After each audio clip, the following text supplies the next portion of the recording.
Sup guys, and welcome back to another episode of Marvel Card Collecting and Investing with me, Ginger Man Cards. Hope you're super well. It is Monday, which means one thing. Time for Ginger Man's Marvel Card Top 10 Sales from the previous week. And PMG's Marvel Cards are again the talk of the hobby. Super fascinating to watch all these new collectors come into Marvel Cards, and really exciting times. But without further ado, let's get into this week's Top 10 Marvel Cards, baby. Alright,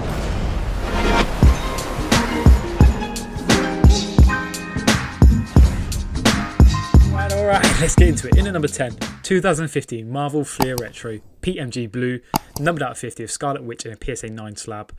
That's off us $8,090, 48 bids, and I can confirm this has been paid for. So this is a good example.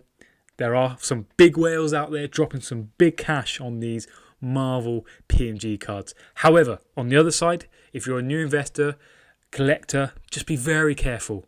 These prices are very volatile right now. There is someone trying to buy these up wherever they may be in the world, but it is jumping week to week. It's not a natural, organic, slow growth as such. So yeah, just be very careful if you are buying these. Financially, do your own research and all that good stuff that I normally say. But a strong sale at $8,000 for a Scarlet Witch card.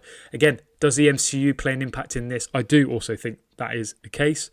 We've seen that happen with Spider-Man Loki cards, where we've had a bump up in terms of speculation, movies, etc. So that also is something to consider, I guess. In at number 9, just to really bring home that fact, and I'm going to show you the bidding in terms of how that went down for this card in particular. 2015 Nova PMG, which is numbered out of 100 in a PSA 6 slab. So not the best grade, still decent, but let me just show you the bidding. Sold for $6,100. It went from 6:04 p.m. at $338 to $6,000 a second later, and then the bidder won it for $6,100. Again, I cannot confirm on this one in particular if it's been paid for. However, the bidder, 100% positive feedback, 870 feedback received. So, I don't know. Is this shill bidding? It could well be. There's definitely something going on, but I don't want to delve too deep in that and ruin the kind of beauty of Marvel cards and enjoying this hobby, because that will ruin it. So, there is big whales out there buying this up, and yeah, there's some evidence, I guess, to prove that fact. In at number 8, 2020 Marvel X-Men Metal Green PMG of Ultimate Wolverine, numbered out of 10. This is a stunning looking card in my opinion, one of the better from this set in particular. $4,050, 39 bids. That's a lot of money, and another big card. It's great to see. In at number 7 is something that pops up quite regularly in the top 10. 2015 Fleer Retro Jambalaya of Wolverine. Not the best pictures. They're sideways pictures, so many people would have overlooked it, but it still fetched $2,016, 34 bids. I can also confirm this has been paid for by someone I know in the community, so congrats to you, my friend. Stunning card, and Jambalaya is again really well known from the sports card world, hockey world, etc. So yeah, great to see. In at number 6 is something a little bit different, and this is from the 2019 Upper Deck Marvel Premiere, and this is a 4-panel sketch, and it's Black Widow done by the well-known Fred Ian, and this sold for $2,200, and that's a big sell. Like, this is stunning, absolutely stunning, and this is what we want to get across with Marvel cards. It is all subjective, but you can't tell me that's not cool. Look at that. So yeah, $2,200, stunning card. In at number 5, still going strong, is the 1990 MU. This is a PSA 10 of Spider-Man, so card number 29. And this sold for, best offer accepted, $1,000. So again, are there people coming in really getting into Marvel cards and thinking, oh, what should I get? What should I get? That may well be the case. But this has been at a steady price. It's dipped below 800, a little bit low below that every now and then. But it's gone back to kind of 1,000 mark. And some of the other characters too have been hovering. Wolverine too, been hovering around the same mark as well. So very interesting. And again, the population report is a lot bigger now. I think we're at over 11,000 in terms of this set, in terms of grading from PSA. But nevertheless, $1,000. Crazy. In the number 4, I'm going to be really honest with you guys. I actually bought this. And I ummed and ahed about actually putting this in the top 10 this week. But I think these cards are stunning. And I spent a lot of money on these cards. And I love them. I don't know what else to say. I'm trying to be as authentic as possible. I like to try and do that in my content. And I hope that really does come across. These are cards that I really connected with when I bought some many months ago now, and something I've been trying to chase. I know some of you, this cat's out of the bag now, isn't it?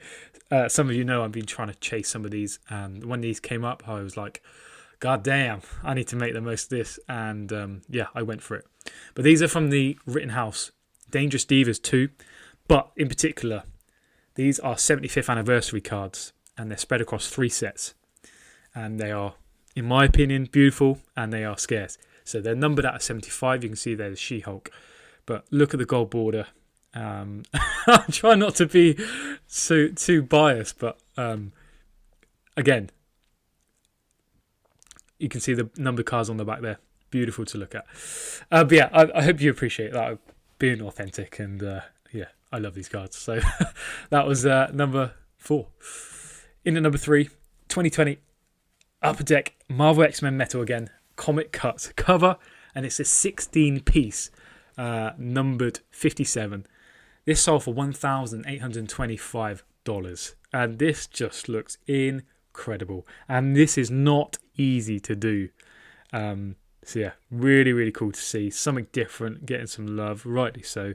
This is art, and this is the other thing with Marvel cards. This is not just, you know, a PMG, essentially. But yeah, $1,825.